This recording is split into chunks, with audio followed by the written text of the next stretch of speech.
Një terminologji nga libri yt, mund të citoja pjesën e salsës pikante, që është Mhm. unike dhe këtë dua ta lidh me faktin që shumë njerëz realisht që duan të rriten, lexojnë libra nga shkrimtarë të cilët fokusohen në realitete të cilat nuk janë fare si realiteti shqiptar dhe më pas mund të krijojnë gjëra të cilat çojnë le të themi në një ide jo të suksesshme.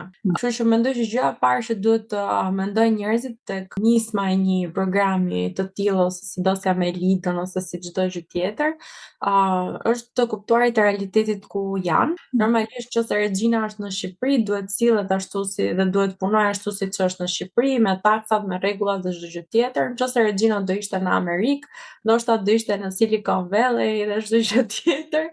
Kështu që gjëja e parë që do sugjeroja është që njerëzit të jenë sa më me këmbë në tokë dhe të kuptojnë realitetin ku janë.